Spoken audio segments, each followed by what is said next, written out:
வணக்கம். நாம் இதுவரை சிந்து சமவெளி நாகரிகம் மற்றும் எகிப்து நாகரிகத்தின் கடவுள் நம்பிக்கைகளைப் பற்றி முழுமையாக பார்த்துள்ளோம். அந்த வரிசையில் இன்று நாம் பார்க்கப் போகின்ற அடுத்த நாகரிகம் சுமேரிய நாகரிகம். சுமேரிய மனிதன் முதலில் வானத்தை பார்த்த தருணத்தைப் பற்றி பார்ப்போம். நண்பர்களே, ஒரு சுமேரிய மனிதனை கற்பனை செய்து கொள்ளுங்கள். அவன் ஒரு நகரத்தின் குடிமகன் அல்ல. அவன் பழங்கால மனிதன். அவனுக்குள் நிறைய எண்ணங்கள் இருந்திருக்கும். அவன் வானத்தை பார்க்கிறான். மின்னல் வெடிக்கிறது. இடி முழங்குகிறது. நதி பெருக்கெடுத்து வெள்ளமாக ஓடுகிறது. நிலநடுக்கத்தால் திடீரென வீடுகள் இடிந்து விழுகின்றன. அவன் கேட்கிறான், இதையெல்லாம் யார் செய்கிறார்கள்? இவையெல்லாம் எப்படி நடக்கிறது? அவனுக்கு ஒன்றும் புரியவில்லை. ஏன் இப்படி நடக்கிறது? எதற்காக இப்படியெல்லாம் நடக்கிறது? அந்த ஏன் மற்றும் எதற்காக என்ற கேள்வி கேட்க ஆரம்பித்த தருணமே கடவுளின் பிறப்பிடம் என அவன் நம்புகிறான். அந்த கேள்வியை முதலில் எழுப்பிய நாகரிகங்களுள் ஒன்று சுமேரிய நாகரிகம். இன்று இருக்கும் ஈராக் பகுதியின் டைகிரிஸ் மற்றும் யூப்ரட்டிஸ் நதிகளுக்கு இடையில் இங்கே முதலில் நகரம் கட்டினான் சுமேரிய நாகரிக மனிதன். எழுத்துக்களை உருவாக்கினான். சட்டங்களை அமைத்தான். கோயில் கட்டினான். அந்த எல்லாவற்றிற்கும் மையமாக கடவுளை வைத்தான். பகுதி ஒன்றில் இயற்கை கட்டுப்படுத்த முடியாத சக்தி என சுமேரிய மக்கள் உணர்ந்த தருணத்தை பற்றி பார்க்கலாம்.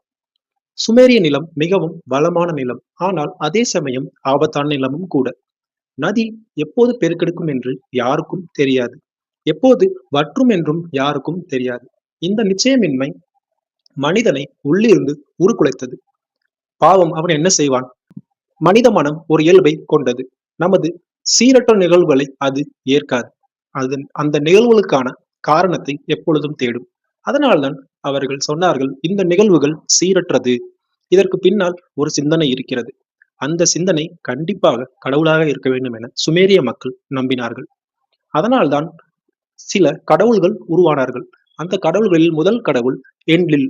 இவர் காற்றையும் புயலையும் கட்டுப்படுத்துபவர். இரண்டாவது கடவுள் என்கி, நீரின் அறிவு சக்தியை கொண்ட கடவுள். மூணாவது கடவுள் இனன்னா, அன்பும் போராட்டமும் இணைந்த ஒரு தெய்வம் இவர். இயற்கையின் ஒவ்வொரு அம்சமும் ஒரு ஆளுமை மற்றும் கடவுள் உருவத்தை பெற்றது. மனிதன் உணர முடியாத அனைத்தையும் அவன் மனித வடிவிலேயே கற்பனை செய்தான். பகுதி 2ஆக கோயில் கடவுள்களின் இல்லமா அல்லது அதிகாரத்தின் மையமா என பார்ப்போம். சுமேரிய நகரங்களில் மிகப்பெரிய கட்டிடம் ஜிக்ரட் என்று அழைக்கப்படுகிறது. இது வெறும் வழிபாட்டு தளம் மட்டுமல்ல. அது பொருளாதார மையமாகவும் அரசியல் மையமாகவும் சமூக கட்டுப்பாட்டு மையமாகவும் விளங்கியது. அந்த மக்கள் அவ்வாறே அவற்றை நம்பினர். கடவுள் ஜிக்குரட்டில் இருப்பார் என மக்கள் நம்பினர்.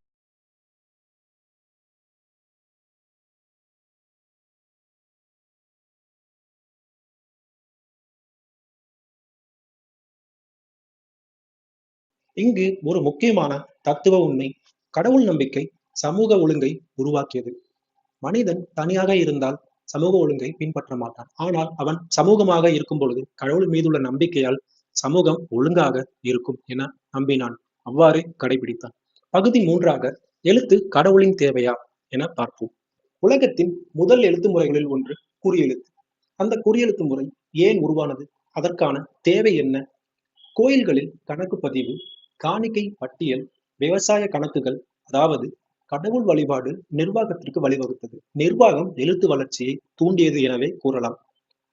இது ஒரு ஆழமான உண்மை. மதம் மனித அறிவியலின் வளர்ச்சிக்கு தடையல்ல. பல நேரங்களில் அந்த மதம் மனித வளர்ச்சிக்கு ஊக்கமாகவே இருந்திருக்கிறது. அவர்கள் காவியங்களில் மனிதன் கடவுளுக்காக வேலை செய்ய படைக்கப்பட்டவன் என்று நம்பினார்கள். பகுதி 4ஆவதாக மனிதன் சேவைக்காக படைக்கப்பட்டானா என பார்க்கலாம். ஏன் மனிதன் கடவுளின் சேவைக்காக படைக்கப்பட்டிருக்க கூடாது என சுமேரிய சிந்தனையில் ஒரு கடினமான கருத்தும் பரவலாக காணப்பட்டது. மனிதன் கடவுளுக்காக வேலை செய்ய படைக்கப்பட்டவனே என இது சொல்கிறதா? மனிதன் மையத்தில் இல்லை. மனிதன் மையமாகவும் இல்லை. என்றுமே கடவுளே மையத்தில் இருந்தார். மையமானவராக இருந்தார். அதாவது நிலத்தை உழுவது, கோவிலை கட்டுவது மற்றும் கோயிலை பராமரிப்பது, காணிக்கைகளை கொடுப்பது, இது எல்லாம் ஒரு ஒப்பந்தமாக சுமேரிய நாகரிகத்தில் பின்பற்றப்பட்டது. மனிதன் கடவுளை மகிழ்வித்தால் நகரம் பாதுகாப்பாக இருக்கும் என அவன் நம்பினான்.